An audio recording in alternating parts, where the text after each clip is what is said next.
So I've made up these spreadsheets in Excel with the different nutrients, and here's the B vitamins in that little bit, and then so if you go over, that's kale at right here.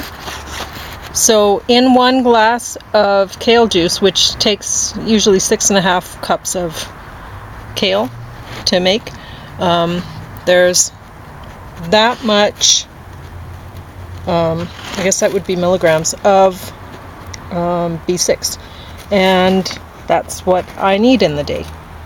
So there's quite a lot of B vitamins in kale, and I need more, what is that, B3 than that. So I have to look to other sources for B3, but this is a usual healthy day for me, and that's what I ended up with for B3 with the other things anyway, so I don't have to worry about that. But if I were just having the kale for the healthy stuff, then I guess I would. But most of my stuff's way over, like daily total there. That's what I need. So, and this is the foods. I don't know if I can even read it while I'm going by, but that's the foods that I'm looking at for this, and I've made up a bunch of these. James was asking about the kale the other day, so I thought, well, I'll just print up one of the sheets that has the kale on it, and the only thing I was short in, I was way over in lots of things for this particular day, but what I was short in was copper. So, I have to look into copper. But everything else was good. Was way over, actually. So, James wanted to talk about a book. I don't know if I want to talk about it that much, okay. But it's a textbook. I'm just finishing it up, so I might seem a little rude here, but I want to make sure I finish reading the, of all things, the bibliography. I'm the kind of person that reads bibliographies, and I don't apologize for that. It's just something I do, and maybe it's a good idea actually for people to do that. Anyway, just finishing it up here. So, do you want to say how good that corn is, or what area it is? Well, you know. I can talk about the cucumber juice, but I can't talk about it from this sheet, because on this sheet I had cucumber in Greek salad, so I only had 1 cup of cucumber, and cucumber juice is way more than 1 cup of cucumber, so I can't really even talk about the nutrition of cucumber, and there's nothing that we're eating here that is on the list. So no, I cannot really talk about anything. Okay, that's good. Yeah. Because I just finished up the bibliography, so now I've read the full text. Bibliography, intro, table of contents. I just got 10 pages of index left to go, and I just use that for review anyway. But here we go. What is sociolinguistics? It's maybe a little bit short, but I congratulate my professor, Inge Genet, for picking it out, because it's probably better than anything else out on the market. Because, you see that socio there? That's basically sociology is applied to linguistics. And one of the big troubles is sociologists have really got a bee in their bonnet. The bee's as big as the bee in feller, and you know how big that is. It's the world's biggest bee. It's like, and it's wonderful. But you know, when people get a bee in their bonnet that's that big, it kind of affects it starts affecting their brains. Yeah. So, nobody should have big biases. Yeah. So especially when they're stupid biases, you know, like anyway. A lot of sociologists have really been on a linguistics bug ever since I was a kid, really, in university. You know, semiotics, study of signs, and discourse. Have you heard about that? Narratives, all this kind of stuff, you know. And as a result, they become language police, you know. Well, come on. language thought police, or language militias, or language language armies and things like that. They're really out there because language is so darn important. Sticks and stones may break my bones, but names can never hurt me. Now, that's an exaggeration, but when you start legislating language, you're worse than unless you're actually legislating stuff like yelling fire in the theater or putting out contracts on people, you're worse than the problem. So, anyway, the nice thing about this, like here it is, like this is the style. Years ago, my family was walking the narrow roads of Thorpe, a village in northern England, and a car nearly clipped us. We joked that that would be one way to lose weight. Ever since, we've referred to cars passing too close to us as the Thorpe diet. Nobody else knows what we're talking about, of course. Hey, this is good. See, there was a course there, but there was no discourse. So generally, this book is good. I think that's why Inga picked it out for our class, because this person got tired, I think, when they were writing it, because the stuff started creeping in, towards the end of the book, like situated. That one? The way person or something is situated is really important. Discourse started creeping in. Believe me, it wasn't like, like there was the number of occurrences of these buzzwords was maybe in the whole book what you'd get in a short chapter in typical sociology thing. So a welcome relief. There's still too much of this kind of garbage in here, but I'm sure it's about the best that Inga could find. It's Canadian as well. I'm not really a nationalist or anything like that, but it's nice to get something that people can apply. You see what I'm saying? Oh, I see. To the regular sort of thing. If it was just a Canadian sort of thing, it was about the United States. I mean, well, like why bother? But there were some stupid things. I mean, there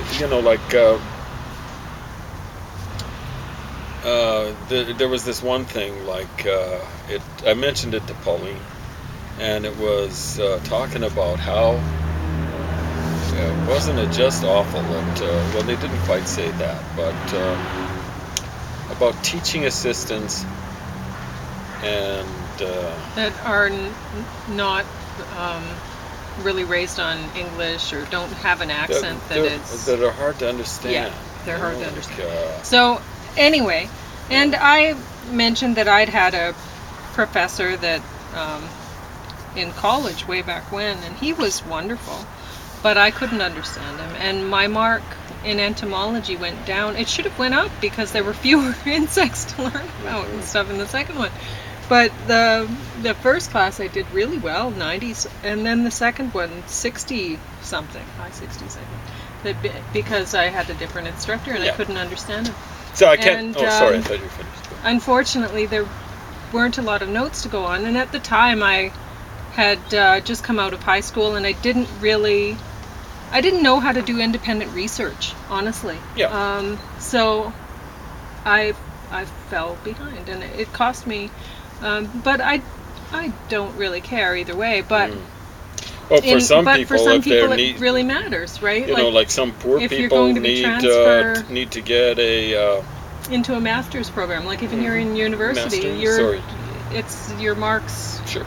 Poor people depend on scholarships. Yes. Oh, so the marks are going to matter. Yes. So that matters. But like when it comes to, there's been many instances where I've run across people who have recently moved. Like there's a man that James and I were talking about that he recently moved 2 weeks ago into Lethbridge, and is that a new friend? Yes. Okay. And his accent's thick, but he is understandable. But I do have to, and I think you had to ask him a few times, like to repeat whatever. Right. He comes from Nigeria, but, a former British colony, and English. We should really call it. Usually, I mean, when people have different accents, it just takes a while to get used to their accent, and then you can understand it. But not always, And so when I run into, and a lot of the time I often run into people just because I'm out in public places like the library, or I used to ride the bus a lot or whatever, and I'd get chatting with people. And they were from elsewhere, and usually just hanging out with you. You like talking to people from elsewhere. And because from this where too. Well, sure. Yeah, so, you like talking to people, but sure, exactly. But I'm not intimidated. No, but you do like talking to people from elsewhere, so that you can say, "Oh, where are you from?" and try to make them feel comfortable with that people are interested in where they come from. I think sometimes people would feel then you'll uncomfortable kind of with guess. that question. You'll narrow it down. You'll be like, "Oh, so are you from the east near such and such, or the west near such and such?" And then they tend to really brighten up. They and like then that they'll somebody's invite me interested. to their religious services and or things like whatever. that. But in any case, oftentimes it has come up in conversation where usually it's women are really embarrassed about their accents, that they're like, "Oh, I'm it's hard to understand, I'm sorry that and they're apologetic often at times, I've found. With you? With me. No, with me. Okay. But go for it. And I tell them, "Oh, well, you're doing a great job, It's tough to pick up new accents and that. So, it's just hard for me too. It's on me too that I'm not understanding yours, because we're just not familiar with each other's." But yeah, when it's on a one-on-one basis. Yeah, and when it's other, if it's people who are genuinely trying to learn, like with the women that I've talked with that are embarrassed with it, they obviously really want to pick up on the accent. They want to be understood. Yeah, if anyone ever says something like that to me, I just say, well, I'd be jealous of... I'm jealous of you because you're better at two Exactly, and usually I say am something at like two that too, languages. like, wow, well, if I tried to speak Japanese, you sure wouldn't understand me. Yeah. So, but yeah, if it's in the case of a university professor and they are not communicating in a way that can be easily understood by their students, there's a problem. Because people are paying money for that, and a lot of the time students might be like I was when I was first coming out of high school, and I didn't know how to do independent research. And if all of my instructors had been like the one that I couldn't understand, well, I don't think I would have been able to continue even after the first semester. I probably would have been booted, because my grades would have suffered, right? Yeah. And it would have, and it wouldn't have been fair to me as a student, because Absolutely unfair. no. So here's the issue. Sorry, I thought you were finished. No, that's okay. So this is at least the second time they referred to it. At least the second time. Many standard English speakers, especially at the university level, feel that it is unfairly hindering to be taught by teaching assistants with foreign accents. What's this about teaching assistants? It's professors too, come on. Fact is, it tends to be more professors than teaching assistants. If you know people who feel that way, like it's outsiders, right? Here's some othering coming on. It's not you, it's others, not this text writer and stuff like that. If you know people who feel that way, ask them if their attitude helps them sympathize with immigrant children who are taught by teachers who have different accents from the children's parents. You're an immigrant, you've made a choice to come in. There's stuff on the kids, but you've made a choice to come here or wherever. If we had kids and we took people to Saudi Arabia, we'd have to make some adjustments. Well, yeah, I guess you did. Like, your parents were missionaries and you were going to school in Africa, and there was probably some sort of accent. This was colonial period, so-called colonial. I guess there was some colonization taking place there, but it's misnomer. It's a British Empire, and it was basically, there were very few settlers there. They kind of had some of the better land and things like that. But you were saying when you got back, you had a British accent. I had a British accent, but that wasn't a bar to understand. It was embarrassing because it was more like I'd say petrol and lift instead of, or boot instead of gas and elevator and So you didn't find that the children, when you came back to Canada, They understood me. Okay. they understood you all right? And they really didn't tease me. They were pretty good in Calgary, I guess, initially. So they didn't tease me about my accent. They just correct me, like, what are you talking about? I guess they wouldn't understand, really. Yeah. So there was that. When it's just with a few items of vocabulary, and you can imagine what happens when it's not vocabulary, but it's actual pronunciation and stuff like that. So if you know people that feel that way, like that are, like just not cooperating with the system, ask them if their attitude helps them sympathize with immigrant children who are taught by teachers who have different accents from the children's parents. I'm not sure if this is an exercise or a rhetorical question, but you might at least start an interesting conversation about language ideology. Oh, well, this is ideology and it's idiotology, okay? It comes from the same root, idiot and ideology. Does it? Be careful. Actually, it doesn't. It comes from a different... Anyway, it's not just a matter of a person who's taking a course, paying money for stuff. It's, as Pauline says, they've got to get grades. They've got to get a course finished in time, because they're on, that course is part of a larger course of things. There's all sorts of issues here, and you cannot have this sort of system happening. So I was sitting in on a grad school level math course a while back, and I've only taken 5 math courses. The guy teaches is an awesome guy. He's from Iran, went to the University of Tehran, I believe, and then the University of Toronto. To get in the University of Toronto, he had to have done his homework. Tehran, I don't know how good the English training was there. For part of the time it was kind of, British Petroleum was there, BP, and stuff like that. So it could have technically been, or part of the British Empire, or at least part of it. But his English is pretty good. So the 2 guys taking the course officially, there's one guy sitting and there was Chinese, and then there was me as auditing. And then these 2 guys were doing presentations, and these presentations were challenging. Can you imagine doing an hour-long presentation? One guy did a 2-hour, an hour and 50-minute long presentation, and he was ready to go 2 hours. He could have gone on longer. He's just jumping at the bit.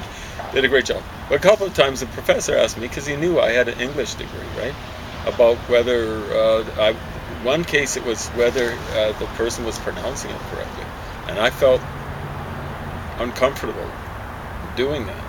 But the way he explained it was, like to me later, he said, look, these guys got to get ready to be doing presentations. It could be around the world, right? Not just here in Canada, the United States, England, India, so on. Well, one of the guys was from India. And he was saying... That fly really loves you. I was saying, I know what you're saying, Amir. Because I took a math course from him, and then a part of another one where he sat in when a professor was off, maybe with maternity leave or something like that.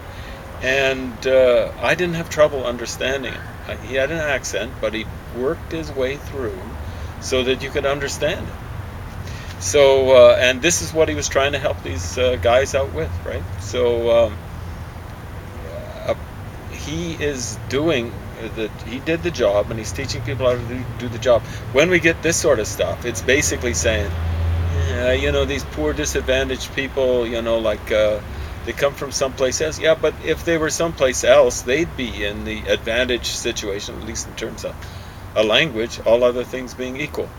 When they come into a certain context, they've got to learn the language if they're teaching it. The trouble is, language is communication. Teaching is super or hyper communication. You got to be able to do it. And if you can't do it, then you got to find another job. Not saying don't hire these people at university. Oh, these folks. Oh my God, these people.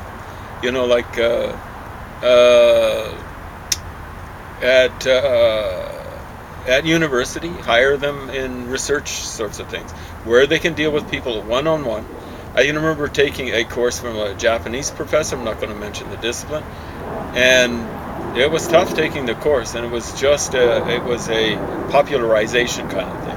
It was in one of the sciences, and it was meant for people in the humanities, social sciences, right? Hard to understand. You can imagine what it would have been like if I'd been taking the hardcore science. Now I got so I could understand this guy, and literally in the hallways, I'd try, I'd see someone, hey, can I introduce you to so and so? And I wasn't doing it for my entertainment, but it was kind of entertaining because he'd start talking, and he'd be talking physics or philosophy. Oh, I gave it away what it is, but and it was that in combination with the accent. You see people's eyes; they were just going like this, like they couldn't.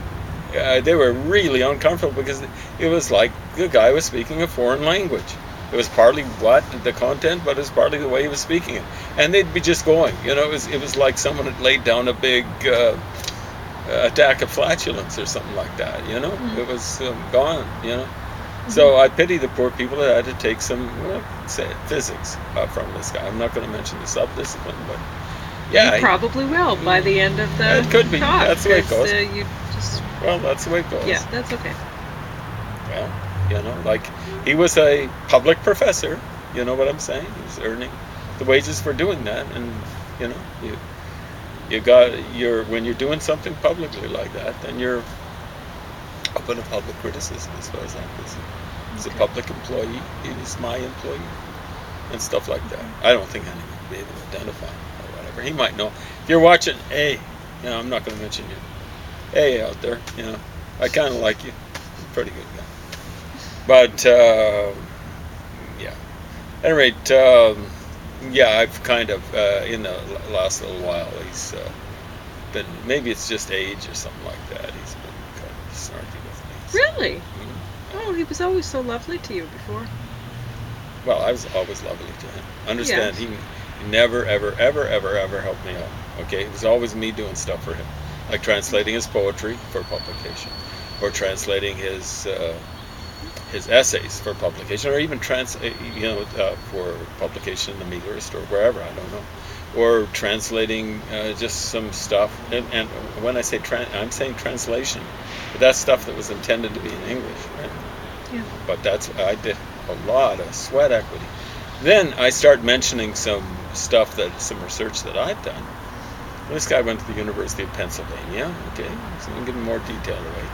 And that's Ivy League and stuff like that. But now, like he was always underestimating me. Now, I've gotten the kind of marks where I could go to the University of Pennsylvania, go to Harvard, he went to Princeton too, Ivy League places, but I could go to those kind of places.